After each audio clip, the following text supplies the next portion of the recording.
Hello, and welcome to the inaugural edition of a brand new, super exciting podcast called the SKOLd Folks Home. We were also going to go with the purple, what was it? The purple, I forget. It's a great way to start the show. Well, one of the reasons we don't respond is because we're old and we don't know what to say. So, it was going to be the purple early bird special eaters. That's what it was. There it is. Yeah, I did it. I'm here with a couple of great people. My dad, actually, who, if you guys listen to the Purple Journal podcast, which I also host, I should probably tell you guys what my name is. My name's Joe Johnson. I own PurplePTSD.com. I also own VikingsTerritory.com somehow. But on the Purple Journal podcast, I reference my dad probably 4 or 5 times an episode, so I figured, why not get him on a show? Before I get into introductions, I just guess I should give out our little mission statement and point of the show. Both my dad and Wayne, who was his friend and was a huge influence on me as a child in regards to molding me into the hyper-emotional football fan that I am right now, they've been fans since pretty much the beginning. I mean, I've destroyed many lives through the years by trying to get them to jump on the purple bandwagon. Whenever I go to therapy, you're the first person that I blame. Which is the way it should be. When my dad was born in 57, are you guys the same age? I'm 56. I was born in 56, so I'm a year older, but not wiser since I still, But yeah, so we're old. So they were around when the Vikings were basically in their prime, the Purple People Eater days, the 4 Super Bowls. They were kind of children at that point. So what we wanted to do was kind of mix some of the new news and the new team with some of the older stuff, since there's a lot of Vikings fans that we have on our site and on our Facebook page that are older and remember those days. I don't. I was born in 1984, so I kind of came up during the Randy Moss era. And so we wanted. You don't have near as many scars as your father and I. Joe Oberly is your guys' age, and he's on my other podcast, and he writes for Purple PTSD, and he basically is like, and I get this from other people. It's like you don't really have the right to be as negative as you are because you haven't seen what we've seen. You know what I mean? So. Well, and I don't know that it's negativity. I just think it's realism. That's exactly what I feel. So yeah, no, that's the point of the show is to kind of balance stories about the Met or Tommy Kramer with some of the new stuff and kind of look at the team now and compare them to the old team. So yeah, I'm here with my dad, whose name is Bob Johnson. I'm Joe Johnson. Growing up, he's, as you guys will probably find out, he's a very not soft-spoken, just not-spoken type person, especially about the emotional things. So the only thing as a child that I saw him get angry about was football. And it kind of breaks my heart now because he doesn't even get upset anymore. I think he just gets sad and tired, and I'm still at the point where I get angry. So I just see my future in front of me. You'll get there. Yeah, so hi, Dad. Huh? I can't hear you. I'm kidding. Yeah, that's my dad. Where's my bills? Oh. Well, it can get worse. Larry was worse. Yeah. He didn't even respond. Larry was my uncle who passed away a couple years ago, my dad's brother, and he was, he'd get into the wild turkey. He remembers way back. Well, he doesn't remember a lot of second halves, I don't think, because of the wild turkey. But everyone has their coping mechanisms. But speaking of coping mechanisms, also here, as I've alluded to, is Wayne. He is a broken down Viking fan, just like your father. Even though I might talk a little more, but we share a kinship. And you have a perfect radio voice. I didn't remember what you sounded like, 'cause I haven't seen you in such a long time. But yeah, man, if anyone on this show is gonna make it to K-Fan or something like that, it's gonna be you, because you sound like you should be on the radio. Well, a quick story on that. Just a quick aside for 30 seconds. I was out in Whitefish, Montana. I'm hiding in the bowels of Montana at the moment, but that's beside the point. I'm in the witness protection program, but that doesn't matter. But anyway, I was at the Whitefish in a coffee shop here a couple years ago, and this guy's circling me, and I didn't know, what was going on there because I'm very easily flummoxed.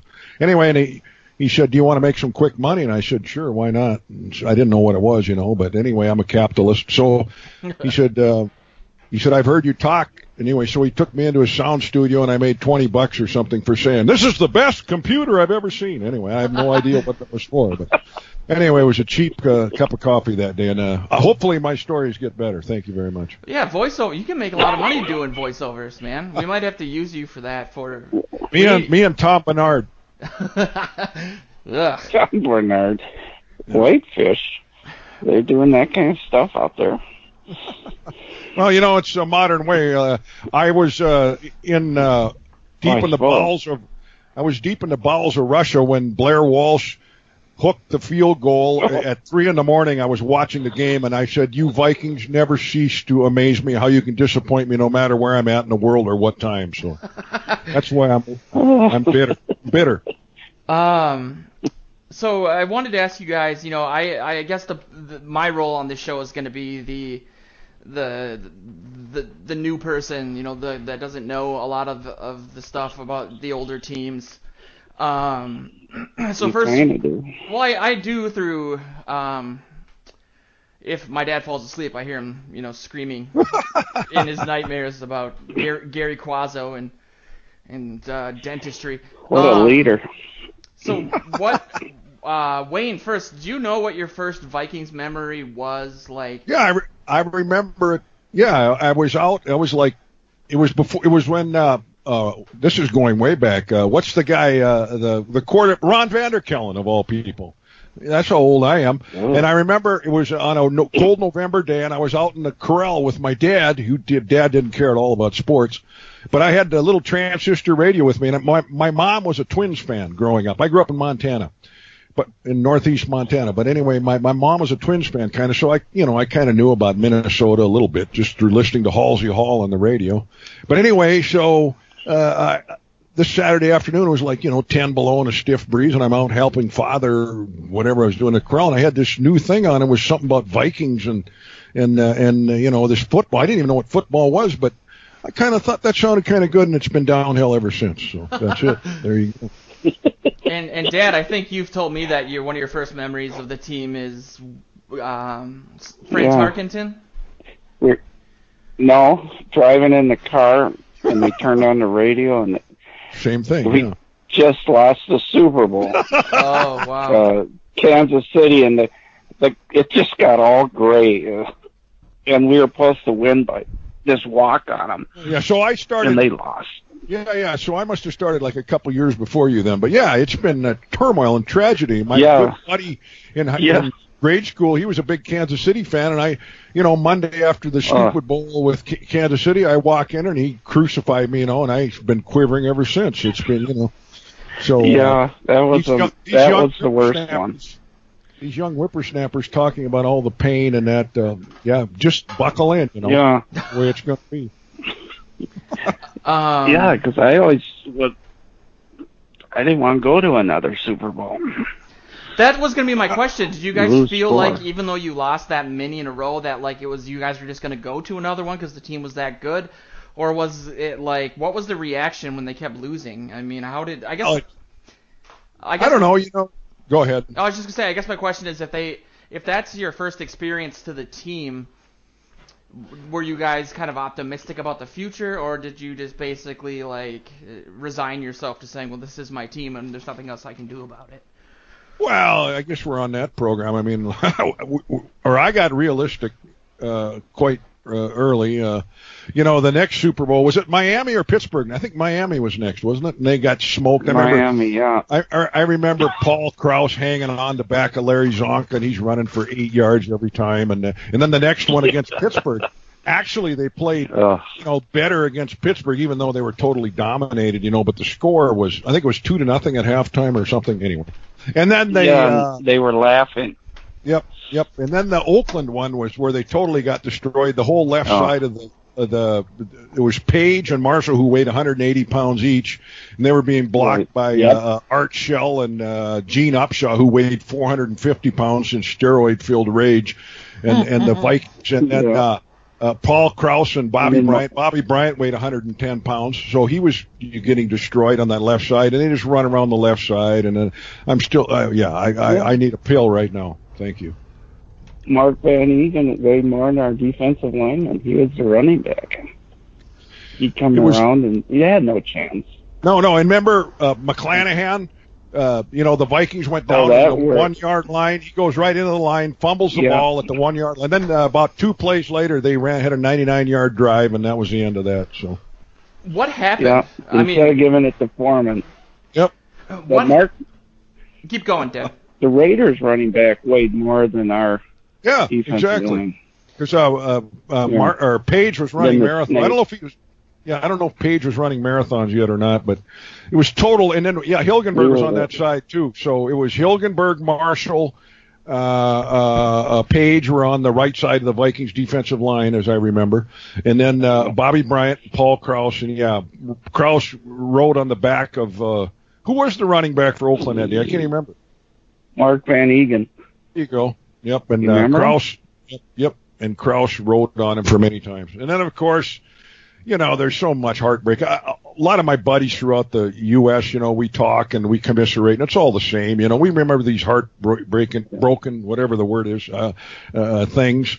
And remember of course, who can forget the 87 Darren Nelson drop on the goal line? That was I was going to bring team. that up. Oh, yeah. Because I thought you guys... Washington? What's that? Was that Washington? And why did Washington? they draft him in the first place? Yeah. Well, I'd gotten over that by that time, but that was, that was probably their best team. Well, I don't know if it was their best, but that was a great defense. They had Dolman, they had 87 Millard, they had Browner, my main man Browner. So that was. Is that the year that they upset the 49ers and Bill Walsh that was his job as the GM?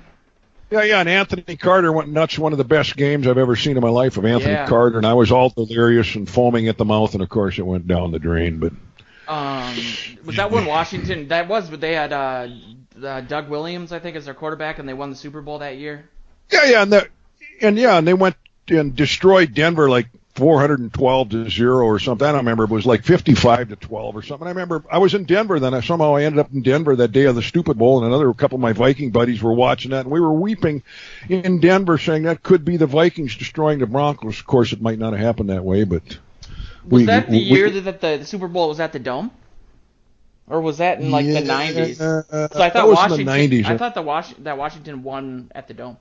I think that was what didn't Washington play Oakland in the Minneapolis? I can't remember. They all run together. Buffalo.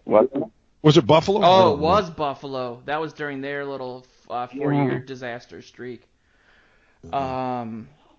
What do you guys think? What do you think happened in those games, though? I mean, it seemed like the Vikings were favored to win all of those Super Bowls, and I know that was back just right after the merger, and the AFC was looked upon as like the weaker conference. But I will. Yeah, I will say. Pittsburgh was awesome. I was just going to say that in all 4 of those Super Bowls, the Vikings have been known to choke. No doubt about it. But in those 4 Super Bowls, the Vikings were defeated by 4 better teams. They didn't choke; they just got dominated. Wow. Kansas City had Buck Buchanan. He was like 500 pounds, and they just ran over them. But like in the New York Giants, 41 donut in those games. I don't know what happened there because the Vikings should have done better in those games. But in the Super Bowl, the headsets. But the thing with the Vikings in the Super Bowls, I don't feel they choked there. I just feel they got beat by better teams. I don't know. And that's the difference I think with my life is we've been to the NFC Championship now. We went obviously in the 80s. I don't remember that, but we just talked about that. Then we went in 98, 2001, 2009. And we were the better team every single time. I know in 2001, I really only feared Tampa Bay, and they lost. And I remember thinking, okay, we're going to go to the Super Bowl for sure because the Giants, who cares? I don't know what happened. That game was a disaster, and it destroyed the team. Corey Stringer died, basically. That was trade. Yeah, bad deal. Denny Green retired, and we got, Mike Tice after that, which is just the start of some doldrums. But, I agree with you that the Vikings in those games were favored, or I can't remember, but they were at least equal to the team. But like Atlanta, for example, when missed a field goal there, old Anderson missed that one. The only one all year. Yeah. In that game, if you remember, I think Robert Smith got injured. John Randall was injured. So those guys wouldn't have played in the Super Bowl anyway. And so I don't know. That's the same thing. That's the same thing with Favre in 2009. There's no way he would have been able to play. I mean, I know he would have tried, but his leg would have fallen off. Exactly. But that was a tragedy too, that Viking game. I mean, how bad Peterson, those fumbles, and they still kicked New Orleans hind end. 425 yards to like 180, and it was just that game. That game. Speaking of my dad's changing reaction, I remember I after every fumble I went upstairs and took an Ambien, and I wasn't prescribed them. I just had gotten some. And so there was 5 turnovers, and I was 5 Ambiens in to this game. And every time I went upstairs in disgust especially after Berrien fumbled, because that wasn't his MO. And I was like, and Percy, and it was like, we are cursed, and I can see how this is going to end. You can just feel it. And every time, my dad calls me Beanery. That's always been my nickname, which is super embarrassing, and I regret even bringing it up on the show. But I would be upstairs staring at a wall, just letting Ambien shut my brain down, and my dad would yell up, "Beanery, come back! It's not over yet." And he had all this hope. And it's been over since 61. Let's not kid ourselves. I don't know what happened, like what the original owners did. I know like they said, I think the Cubs, there's something to do with a guy and a goat. There was like a curse. Well, and I think the Timberwolves were cursed too, weren't they, by some guy that got fired by the Timberwolves or something? So I think the curse just, wafted over to the Vikings.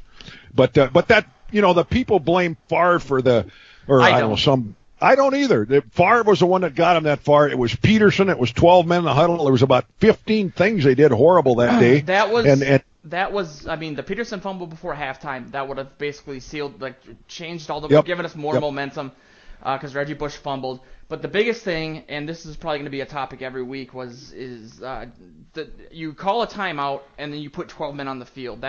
You should not be a professional coach. And Brad Childress, they brought him in to be the sheriff after the sex boat thing, and he was just such a douchebag. I mean, he fined Troy Williamson for going to a funeral. Like, he was just the worst. And, they give him that extension, then they fire him a year later. And the thing is Favre rolled out to the right, and he could have picked up those 5, 6, 7 yards if his ankle wasn't hurt, but he couldn't run. So he threw it to Sidney Rice. Otherwise, he would have just scrambled for it, and we would have been able to, kick that field goal. Longwell was automatic. It was indoors. And then that worthless, that pass interference against Lieber down the sideline. That was in the over. But also in that game too, I forgot about that in overtime. Yeah, that was a horrible one. Then also, I think if I remember right, the cornerback on the right side got his knee taken out in overtime. The guy from Texas. Yeah, whatever his name was. I can't remember his name. But he got his knee taken out on the kickoff in the overtime, so he couldn't have played in the stupid bowl either. That's what I was going to say. With Peyton Manning, you never know how that was going to go. But I used to think I didn't want the Vikings to lose any more Super Bowls, but I'm all for them getting in there and have a shot at it because hey, whether you lose 5 Super Bowls or 4, what difference does it make? And that's a good segue because I wanted to talk about the current team a little bit. How do you guys feel that, we'll get into the quarterback thing in a little bit, but this team seems to be winning because the defense is amazing. And the offense has been starting out slow, but we don't get into a deficit situation because the defense has been playing so well. How would you compare them to like the Purple People Eaters days? I know you guys were saying how skinny those guys were, but you can look at like Everson Griffin and Linville Joseph, and that defensive line is so sick. And then the linebackers. What do you guys think? Like, who's the better? I know it's obviously like the training's different. The guys are huge, but in context of who they were playing and what the NFL was at the time, how do you guys think they stack up against those legendary players and defenses? Go ahead, Bob. I've been babbling, so let her rip. Oh, go ahead. Well, these guys are probably faster, bigger, and more athletic, probably. Yeah. Just like in baseball, they used to make a big thing about Willie Mays catch. Now almost everybody does that. Yeah. So you can really not compare them. But what do you think about they were more famous comparatively, like Carl Eller and them are more famous against like the offenses they were playing, since they were on the same level of training and driving big Cadillacs that do 2 miles to the gallon to the stadium and smoking cigarettes on the sidelines. How do you guys from a domination really standpoint? Dominated. The Purple People Eaters did. Yeah, they were. Yeah, because you could head slap and all that stuff. Yep. You could pound people. You had the Fearsome Foursome in L.A. and then Purple. What was the other one? Oh, Doomsday Defense in Dallas. Yep. You could do more. Grab. Yep. You could grab people, hit them, punch them. No, you can't. And do another. That. And I mean, they had some hitters, too, like Roy Mooney Winston. I remember reading a story about Larry Zonka said the hardest guy that ever hit him was Mooney Winston. He said he took a kidney with him, which, I highly recommend for a Viking. I don't like it when it happens to the Vikings, but I like it when it's the other way around. And I want to rant on Sharon Rogers saying that was a cheap shot by Anthony Barr. God. That was football. Don't get me started on that. And I apologize for jumping there, but I just get wound up thinking about that. Anyway. And to go on national television and do that, I'm a huge Conan guy, and I think Barr's response was just perfect, saying first of all, it was just a regular tackle. He didn't lift him off the ground. He didn't drive him into the ground. He basically rolled over him, and that was it. And then you look at YouTube and see all those cheap shots that the Blondie steroid boy Matthews does all the time, and all that stuff. Yeah. I mean, and again. I'm a realistic Viking fan. I think maybe people know that, or they should. I mean, and it is what it is. If you want a cheap shot, it was when AP got cheap shotted by, was it Al Harris in his rookie year?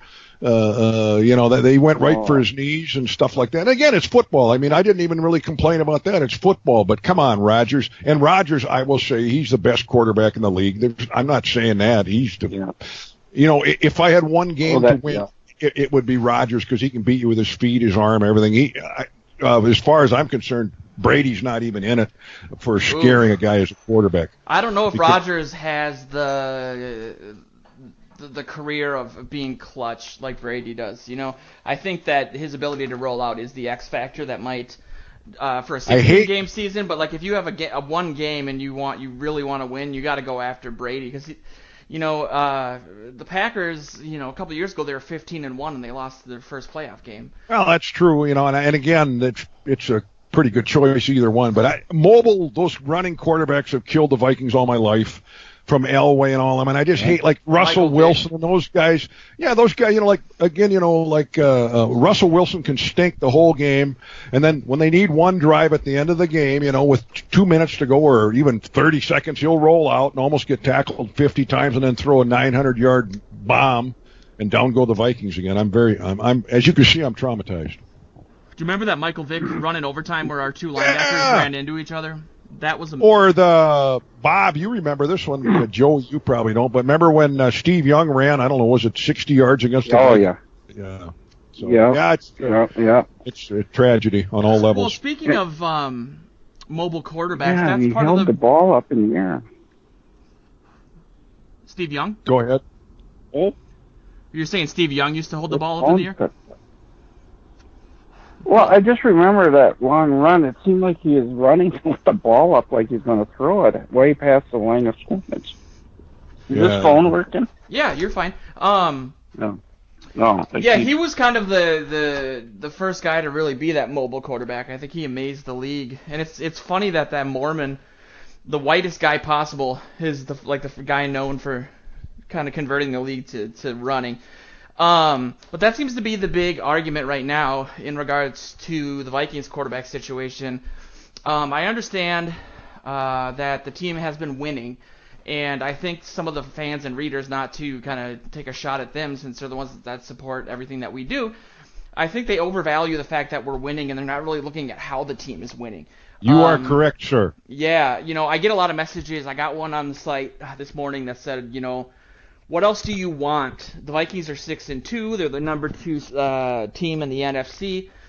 and you're never happy. Vikings fans are never happy. Why do you want the other quarterback to play? Why would a Viking fan be happy? Haven't we shed enough pain already, Brother Bob and I? Come on. Well, that's what I said. I said it depends on what your goal is. My goal is and I think with Mike Zimmer and this defense, we have a championship team. I think we have obviously the best two wide receivers in the league, or the best duo. The running game is actually producing. The fact that Case Keenum seems to take an entire half to get ready is problematic, because we've been playing objectively bad teams that also are dealing with injuries. So the fact that we're winning, we should be beating teams like Cleveland 45-0, not 13-12 at halftime. And I would take Bradford's ability to throw the ball down the field, be accurate on every pass, which Keenum is not, over the fact that Keenum can escape pressure. I think people are thinking that just because Bradford can't roll out doesn't mean that he's not an elite quarterback and can get rid of the ball before he's sacked. And Keenum is rolling out, but he's not turning that into large plays. Now, Bridgewater is good at avoiding pressure and then picking up yards. Keenum is just good at avoiding pressure and then doing nothing. I think that for this team to actually win a championship, which is what I want, I don't just want to make the playoffs. And I know that talking to you guys, I really don't have the right to say this because I haven't been suffering as long as you have. But at this point, it's like we need to win. And I think Bradford is the guy that can get us there. And people seem to really emotionally respond to that idea. And so I was wondering what you've kind of let me know already, Wayne, but what are your thoughts on that entire situation? Well, since I'm an old wizened veteran on all this stuff, I will give you the view from the mountaintop here. I'm not like Wabi or PA, I think that has this purple blinders on. Sam has a great arm and all that, but I remember, Sam had a great game against Green Bay last year, and then, he had one super game last year, and that was kind of that. And then he had one super game this year, probably one of the best games ever, in the first game of the year. Yeah. But I still, I'm a Teddy guy only because Teddy does it. And Teddy had, what's his name, Norv Turner, 1910 three horseman offense, that totally wasn't set up for him at all. He was back with the wing T or whatever. I could have run an offense better than that. I think big tight end, big tight end, big running back, one stretch the field receiver, and then we lost all three of those, and he quit because he didn't know how to adapt. But people always hammer Teddy. I follow a lot of these guys on Twitter too. And, they hammer Teddy because he only had 13 touchdowns one year. If you looked at it, was Peterson, 27 times into the middle of the line, and then they'd maybe use Teddy in the most, when it's 3rd and 24, then they'd try throw a pass or whatever. In the red zone, it was basically Peterson's ball game, so he was the main guy. And I've had this argument before because Luke Braun, who's on the Purple Journal podcast, he's a Teddy guy too. And he says, it was because of Peterson, and Peterson demands X amount of carries and everything. But I feel like had the Vikings thought that Teddy had the ability to do more, they would have used him more. You know what I mean? There's all those examples of Mike Wallace being open down the field 7 or 8 times. Teddy missed him every single time. No, Teddy missed some throws. But if you look at and Matthew Collar, who I really like a lot, he brought this out. What is he? ESPN 1500, whatever.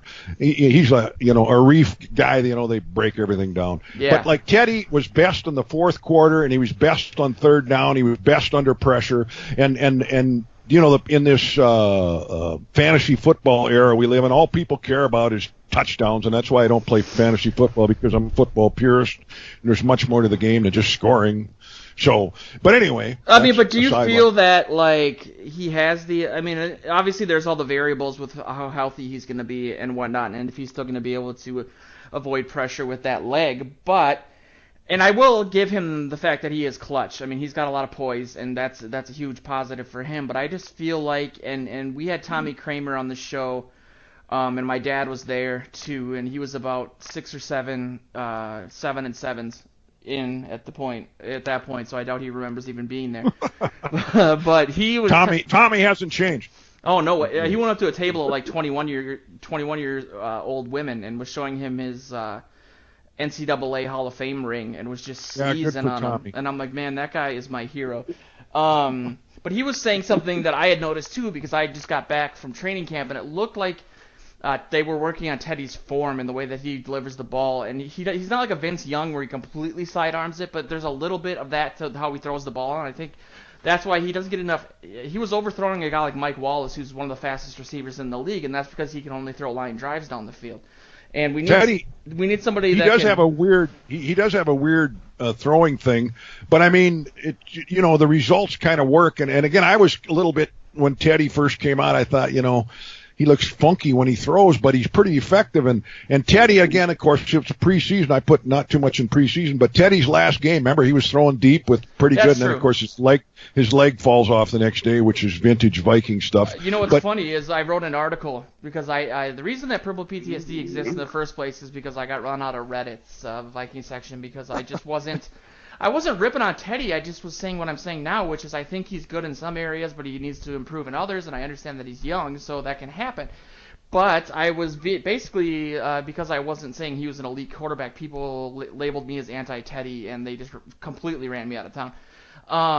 So the day before he got injured, I did write an article. I said I admit it, Teddy is the future, is what the title was, because he was playing so well, and he was seemingly getting a deep ball, which is the main thing that I wanted him to do. And then, of course, the next day his knee explodes for no reason at all. So, I guess if he can improve that way, I'm excited. I know Bradford just accumulates injuries, and if you have to sign one to a contract, that's one thing. But Dad, what are your thoughts on like the whole Teddy and Bradford situation? Well, I just read in the paper none of them are signed for next year, so nobody knows. I can hardly remember Bridgewater playing. I don't know I don't know what's going to happen with him. But who do you prefer personally? Oh, Bradford, because he's from a big football school. He's got the NFL arm, but he can't play a whole season. But go ahead. Keenum is really accurate. Remember we watched Hard Times, the L.A. Rams? Yeah, on or they were St. Louis. No, they were L.A. Yeah, and that Keenum could throw it all the way down the field and land it in a bucket. Yeah, but he isn't accurate. I've never thought the line. I thought he can't hit anything. Yeah, well, in the drills they did, the drills when nobody's rushing him, he could just lay it right in there. That's the thing. I think he went every time, but he never started. That's the thing with him. He can't. I think he's hyper. That's exactly. He looks like he's a little crazy. I mean, he came from one of those. He came from I one don't know of those what's going to happen with Bridgewater. He came to one of those from one of those schools that, the spread offense, throwing the ball play all basketball. the time. Basically, yeah. And so you think that he would be good at distributing the ball. But he does overthrow people all the time, even on intermediate routes. And Bradford was a number one pick. Yeah. If he was at a stronger body, he'd be a big star. But Bradford, I don't know if he'll ever. Has a super arm, but to me, one of the most overrated things for a quarterback is to have a good arm. They have pocket presence and accuracy means more to me than anything. And I'm old, and I've seen it all Joey. So. But you got. They're starting a rumor around here. Is Kirk Cousins. For some reason, Washington's screwing that up. Kirk Cousins doesn't do much for me. I don't know why. I haven't watched him that much, but to me, he's overrated. I'd almost take Keenum over him. But anyway, I could. You like that? No way. Keenum over Cousins. Cousins is good. My dad's a little biased because he's a gigantic Big Ten guy, so he'll take any Big Ten quarterback. Bob's always defending the Big Ten's honor, which, why not? He still wants Drew Henson to start for the Vikings. Yeah, Drew Henson, there you go. Yeah, I don't know. I think got him. Wayne, you said, it's not about the arm, it's about pocket presence and accuracy. And you got Bradford, who broke the record last year.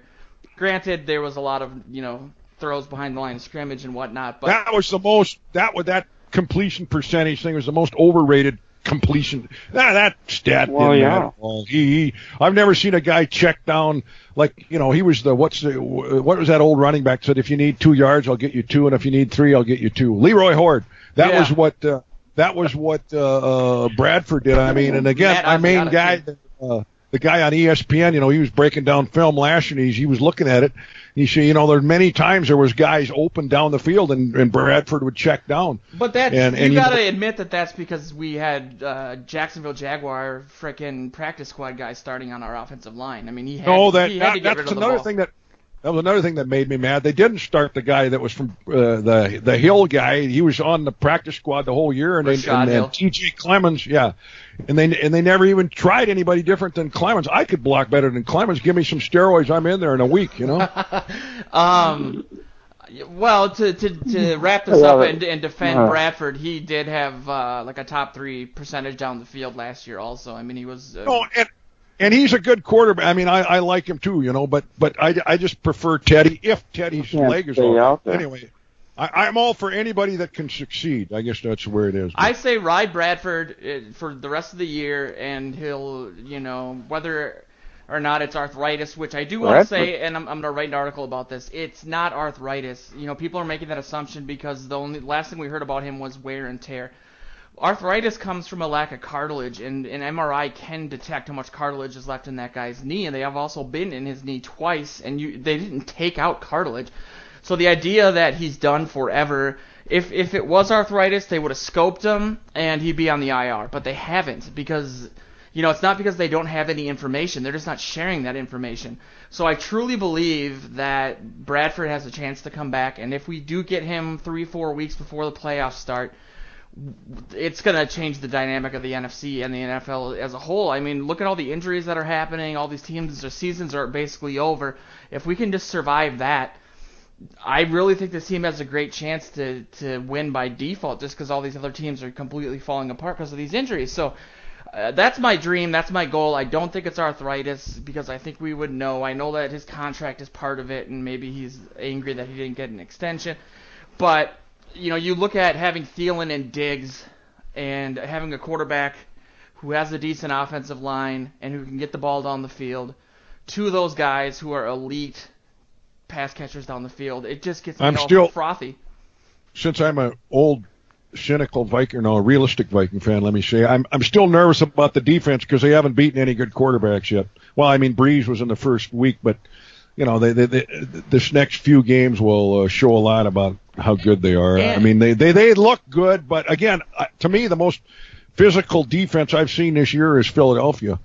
And and then again, of course, Philadelphia's got the mobile quarterback, the old North Dakota dude, and that, of course, and I'm sure he'll run ragged against the Vikings if they play in this.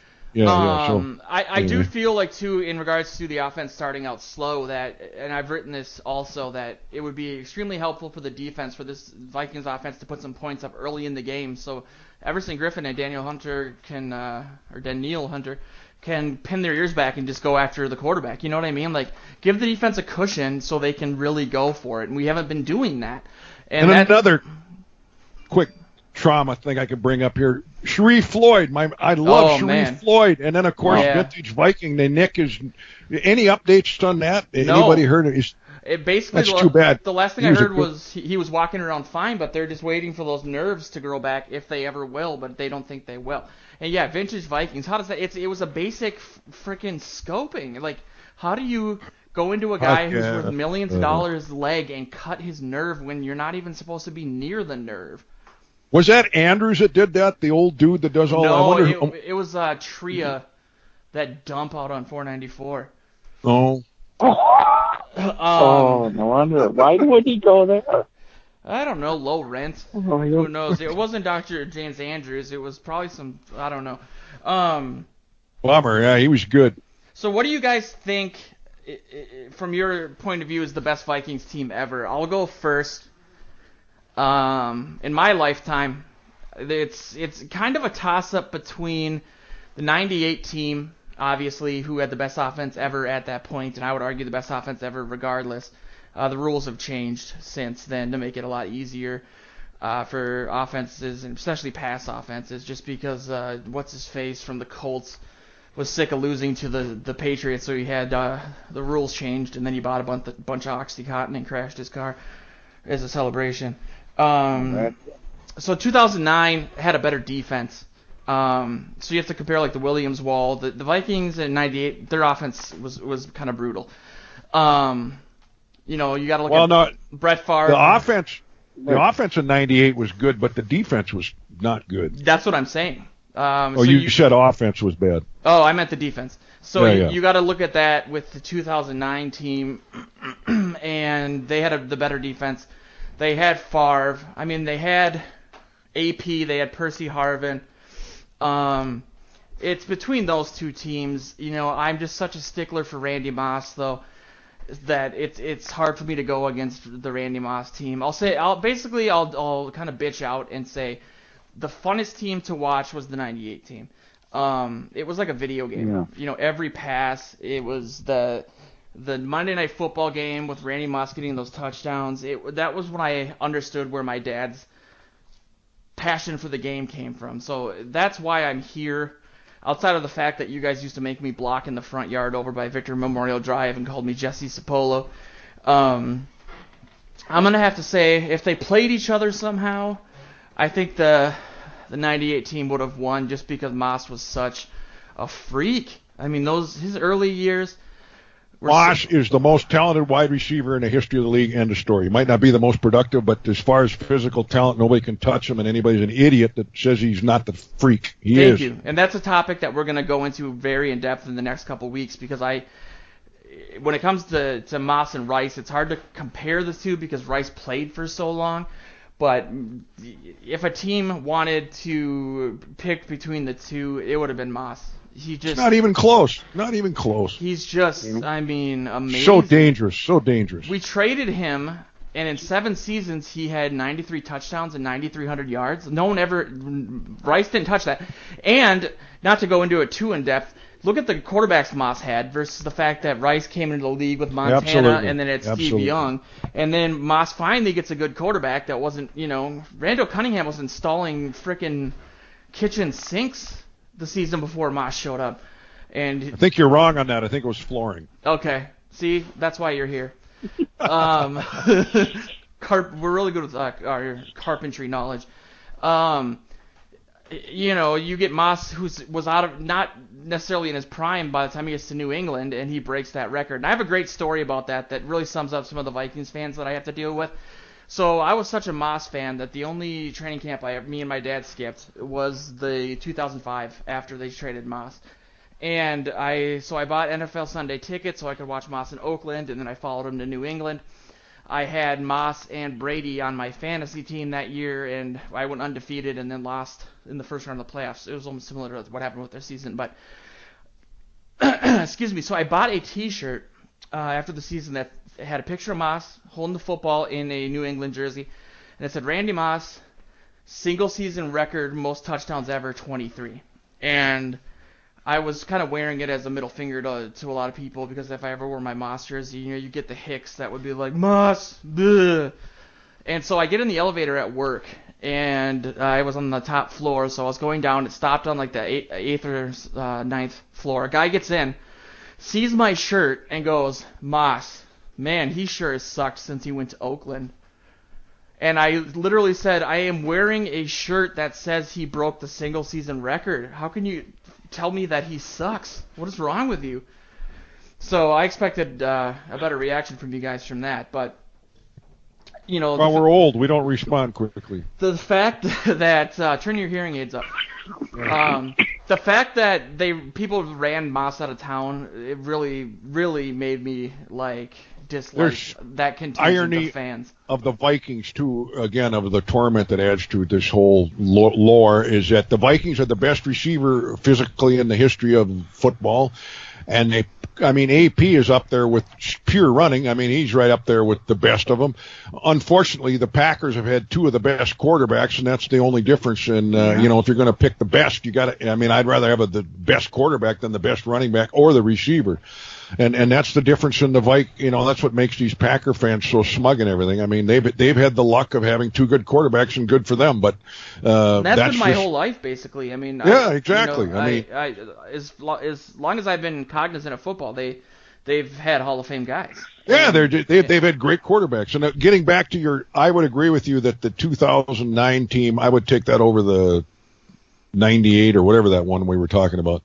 Because, like you say, the defense was better, and Favre, I'd take Favre over Cunningham, even though Moss wasn't there on the Favre team. But then he was. That was a well-rounded team. And they got rid of him. And that was like, I wanted to hire a sniper to take the scalp off of Childress's bald head. That move, to finally get him back and then lose him in 3 games. We had Favre, Moss, AP, and Percy Harvin on the same team. It was like a video game, and we screwed it up. I don't care about caterers' feelings. You don't care about Tanucci's bad meat or whatever? No, I care about. I'm a Tanucci's guy. I thought they had good food, but that's another story. Anyway, yeah. I care about winning, and I care about. I don't believe in this locker room nonsense that they claimed Moss was, poisoned to the locker room. I've never heard that from any player outside of Matt Burke, and Matt Burke has CTE, and he's the best.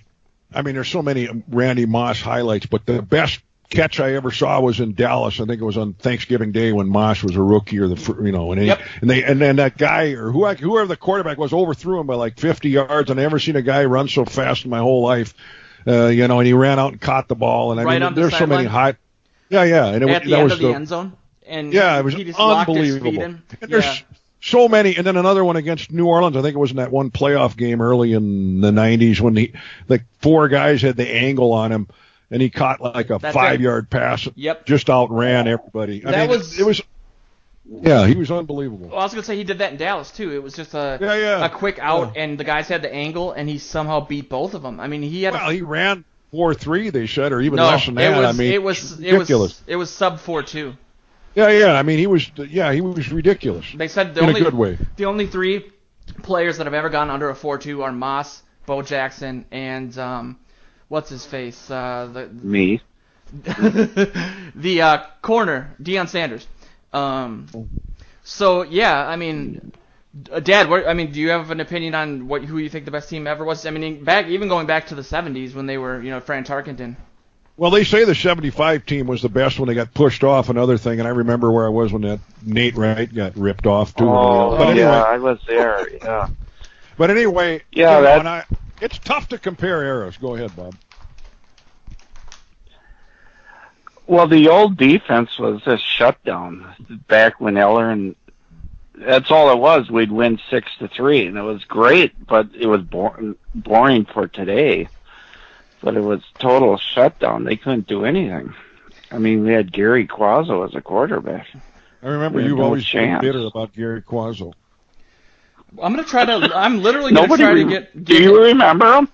Yeah, I remember he was an orthodontist, and it makes my teeth hurt thinking about it. I literally am going to try to get him on the show. Why was he even out there? I'm going to make an appointment at his. I'm going to try to get some adult braces and see if he'll come on the show. I don't know. He never bothered me that bad, but I'm just all the trauma through the years kind of piles up, and I can't remember it all. But no, I know. I mean, I can remember when Green Bay had horrible quarterbacks. And when they shot. And Reggie White saved that team. Yep. He was the biggest free agent, and he went to Green Bay. And they said, "What are you doing?" And after that, they've been good. So it's all Reggie White's fault. Yeah. Reggie White, blame him, yeah. He was a beast. I think next week we should talk about the push-off game, because I have some interesting theories about that. And we do have a program to do, and I don't even want to try based on the technical difficulties we've had today. I mean, it's just been a disaster. I'm drenched in sweat, even more so than usual. But I do want to talk about the push-off, because I hate to break it to you guys, but there was no push-off. But we'll analyze the video and talk about it, and I'm sure people are clicking off the podcast right now because I said that, but I just, I don't see it. But we have about, what? You don't fall over backwards when you're running full speed the other way. Well, we'll talk about it next week. Nate Wright fell over backwards. I know they said. Keep going, Dad. Well, and then the lines judge was running down the sideline signaling touchdown when the bottle hit him in the head. You want to know something crazy? Why is he signaling touchdown? I know that was a great throw at the bottle. I know who threw the bottle. Really? Yeah, I solved the mystery. I gotta double check to make sure that I can say it on air. But yeah. you have the Magruder film. the Zabruder. Back into the left. Yeah. So we have about 10 minutes left, and I know that this is a controversial topic, and I wanted to put it at the end of the show just in case people wanted to scream at us. But, this is a show that we've talked about for a really long time about doing, and Wayne's been one of our biggest supporters. He listens to all of our podcasts. He's about 50% of our audience there. Reads all the articles. Well, with all my multiple personalities, it's more than that. It works for me. So I'm not going to explain it. I want you to explain it, and then me and my dad can respond to it. But you've really, really had a building hatred towards Spielman. And so I wanted to get into your thoughts on him and, what he's been doing. I don't know that hatred is there. I just think that, and I'm less torqued at him than I was a while ago. Obviously, they're doing a little better. His drafting is way overrated, and I should have brought up some ammo for this thing. And I'm not even talking about last year's draft was horrible because I don't judge a draft after 1 year or whatever, But I'm just saying there's three things that really sent me over the edge with Spielman, and it was when he drafted a punter and he drafted a kicker and when he drafted Toby Gerhardt. I don't know, maybe he wasn't totally responsible for Gerhardt. I can't remember what year Spielman. But the point is you got AP wide trade. He traded or whoever traded 2 or 3 picks to move up in the second round to get Toby Gerhardt when they knew he wasn't going to hardly ever play because they had AP. And again, I'm all for having backup running backs, but I could be a backup running back in the NFL anymore. I mean, look at Asiata. He lasted for 4 years. But anyway, and then drafting a kicker and a punter, it's totally useless. Look they got the guy now off free agent. Why waste draft picks on kickers or punters, unless it's Ray Guy, maybe, I don't know, but why waste it? Of course, then I say Spielman would draft the wrong guy anyway, so he'd draft Willie Beavers with the pick that he should have, he wanted to draft the punter with, so maybe it doesn't matter.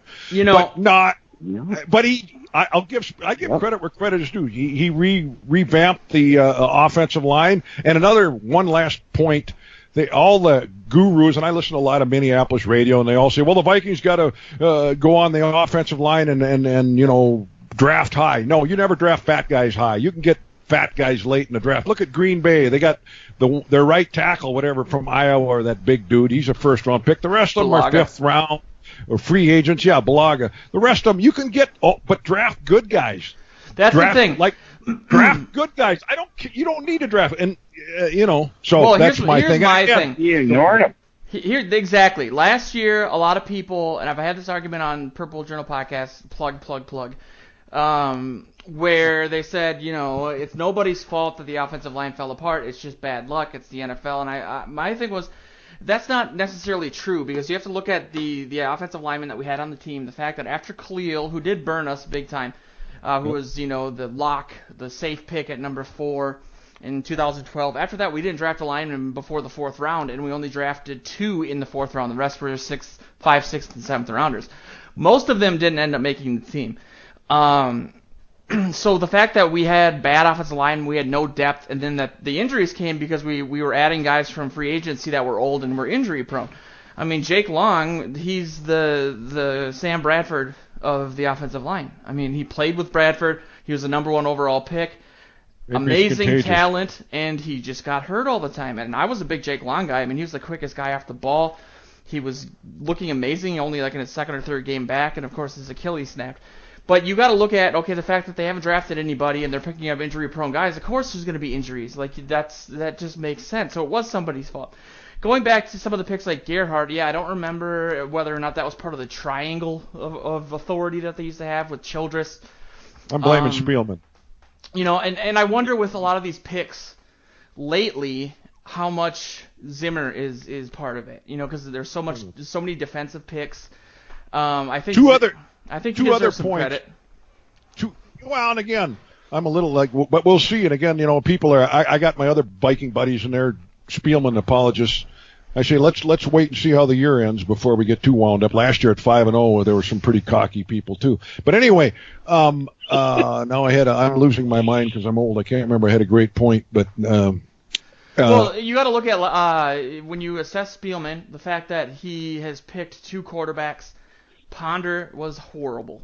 I think he panicked during the Ponder pick because there was a run on quarterbacks, and we decided, okay, there's only one guy left that was even close to the top of our board. He isn't the guy we wanted. He's, his peak is Chad Pennington. He's a game manager, but he's really smart because he graduated in 2.5 years. But he went to Florida. Well, How could he graduate in one semester? Another thing that he doesn't cut his losses. I mean, like Willie Beaver, and then when we drafted Willie Beavers, everybody the moment he was picked, like Arif and all those gurus, everybody they said, "What are you doing?" He's like the last rated tackle in college football. I mean, that was a universally panned. And that's not hindsight; that was instant. Yeah, he was rated the worst tackle. So I don't know what they were dreaming about there.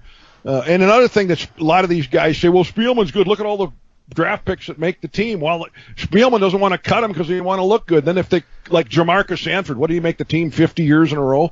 And again, he's a 7th-round pick. I'm not saying he's going to be all pro, but just because a guy makes the team, what do they contribute? That's what matters, not whether they make. And another thing, don't draft for special teams. I'm so sick and tired of hearing these guys. Don't draft for special teamers.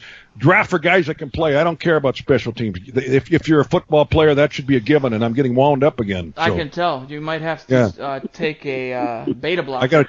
I got to get my inhaler going here. Stand by. Some baby choose some baby aspirin.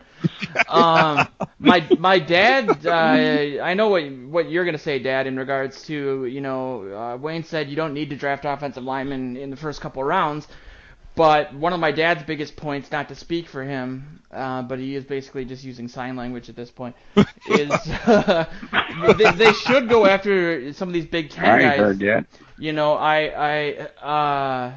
Lower rounds. There's kind of a brewing disaster coming because a lot of these conferences in college, they run spread offenses, and they don't have NFL quality linemen because they're so small and they don't play NFL style offense. I just showed you today. Yeah, explain that. This phone cuts out, I think. No, you're just really. Remember when I went from Wisconsin's offensive line to Texas Tech, Kansas State offensive line? Yeah. They look like tight ends. Is this phone working? Yeah, Dad, you're fine. Oh. Remember how big Wisconsin's offensive line is? Yeah. It looks like the Texas Tech guys. Kansas State and Texas Tech look like tight ends playing offensive line. Yeah, they're like 75% of the size. You need that weight. Definitely. We're right next door to a place that turns out tons of offensive linemen. We never take any of them. Roll the boat. That's the key. Joe Thomas. Oh, God. I mean, sorry. No, more trauma. I apologize. We have about 5 minutes left, so I don't want to get into that. But that's a good topic for next week, even though this is a Vikings podcast. Outside of stuff that happened at 98, where my dad threw a vegetable platter against the wall and then disappeared for 3 hours. He just went for a quote unquote walk. I'm pretty sure he beat a homeless person to death. Especially beating the homeless person to death. When we got rid of Tracy Claeys, it broke my dad's brain. I mean, for weeks, that's all he would talk about.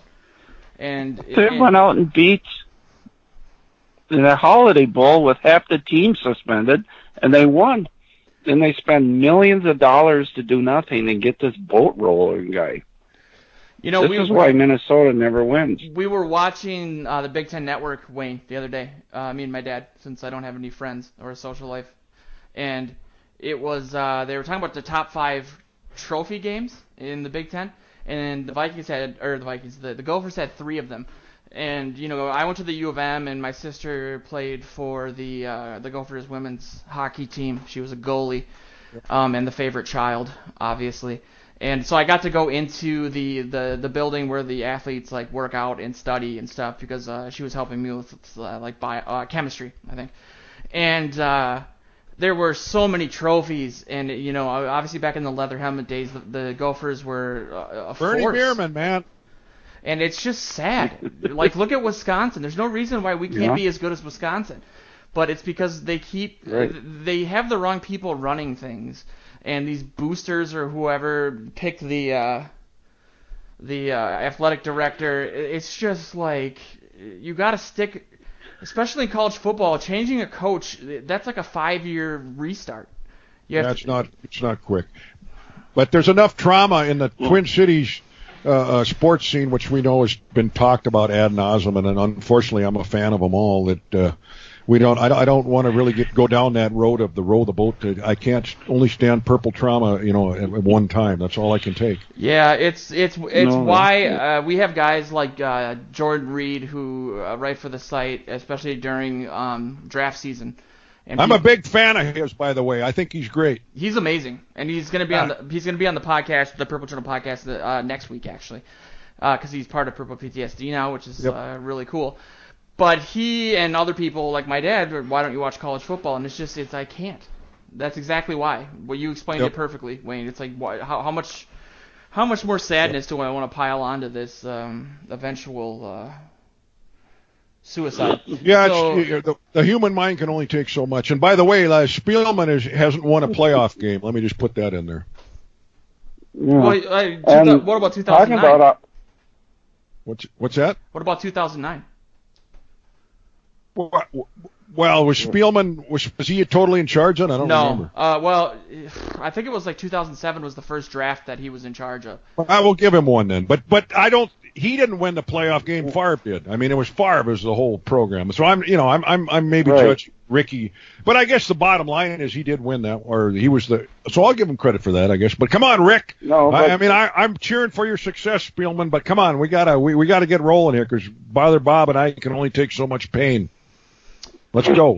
All you young what's with the Alex Boone thing? Yeah, that's we have about 5 minutes left, so we can close on that. That was, especially with the injuries that have happened, and it's typical Vikings. I was glad Boone was gone. I was bored with him. He talked a lot. He's too big and fat. He can't move in space. I like the line they have now. Well, yeah, Reef is from Iowa, and let's who else he would have played Ohio left guard, State center. So it's Nick Easton who replaced him, and Easton was a center. Cyril's is Nebraska. Rashad Hill plays behind him. Alex Boone, he had a loud mouth, and he maybe should have. He endeared himself to the team because he got in a fight with one of the Packers or whatever, but then he got all involved in a lot of controversies that maybe he shouldn't have. But again, put it this way, I don't think it really matters one way or the other. Well, I do. He was the only decent offensive lineman last season, and my thing was the Vikings just acquired depth on the offensive line, and they lose depth by getting rid of him. And I don't necessarily think that's anybody's fault because we don't know what happened. I know that they asked him to take a pay cut and then ride the bench, and I'm sure he said. But the line's been playing pretty good this year without him, so I mean, I don't know. Again, I'm just worried about the injuries because Easton hasn't played. Yeah, that's true. But I mean, the backup. So many. What's his face? Didn't play very well. So many other things to worry about that I haven't got to that yet. Well, that's why we're going to do the show every week. So that Isadora is small. Yeah, and he's actually if you supposed can call to play, a guy that size small. He's supposed to play right guard.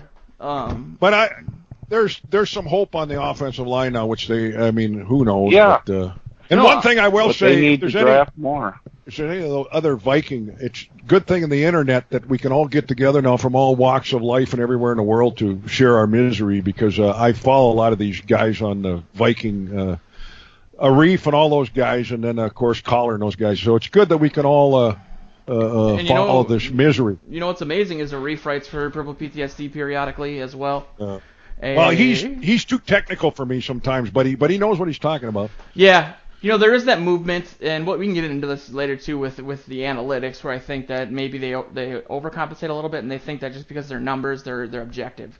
When football doesn't work that way, you know what I mean? You can't predict the future based on the past. That's what's exciting about just got to go by old guy knowledge, like Bob and I have. Yeah, totally. So yeah. You guys have any? Wayne, I wanted to shout out your Twitter account so people can follow you on there because you are. I have wisdom beyond my age, if that's possible. There you go. So if you want to follow Wayne, I'll put this in the post also for the show. But his Twitter is @Wayner, but it's like so WAYNER. R with 6 R's on the end. So R. Because I had to go that far to get the Twitter thing. Otherwise, I wouldn't have done that to torment anybody. But just the way it is. Well, it's better than a mismatch of numbers or whatever. Yeah. And if you want to follow my dad, he has a rotary phone that you can call upstairs. How about smoke signals to talk to Brother Bob? If you guys have a carrier pigeon, you can send it. I have Twizzler. Ooh. I've bought in Twizzlers before. But I don't have a Twitter account. You can get a hold of him on Face Mask. So yeah, we're gonna be aiming to do this show every week. Hopefully, we're gonna post them on Saturday. This show is posted on Sunday because I needed to create a logo. I'm looking to do like an old folks home sign with our logo on it. With the handicap parking sticker. So yeah, check out the show every week. I want to thank everyone for listening. You can follow my sites on Facebook at Purple PTSD, on Twitter at Purple PTSD, and the same for Vikings Territory, with the caveat that on Twitter it's Viking Territory, not Vikings Territory. But I wanted to thank Wayne for doing the show. Also, one thing I like, you're a Viking Territory. I like those other, like Belial, what's his name? Austin Belial and those guys. Yeah. Isn't there? Yeah, I like all it, because I'm an old guy, and I like it when there's Viking fans doing analytics rather than like in the Star Tribune, because they don't care. Yeah. Or, it's tormented fans, and I like to listen to tormented fans because I can commiserate totally on their level. Well, that's a lot of the angles that we use on Purple PTSD, especially. I just got a new post up this morning that's in that vein. I didn't write it. My buddy Jeff did. But yeah, everyone check out the site and check out the Purple Journal podcast. But we would love your feedback on today's show. Let us know. Also, if you have any topics that you guys want us to cover, or if there's any players you guys wanted to talk about, I think we can delve into some of the older players and talk about them a little bit too from week to week. And we're also looking to get some former players on the show. So that'll be something that we are aiming to do in the next couple of weeks as well. But this has been the SKOLd Folks Home first episode. I appreciate everyone for listening, and we'll be back next week before the Redskins game. Thanks for listening.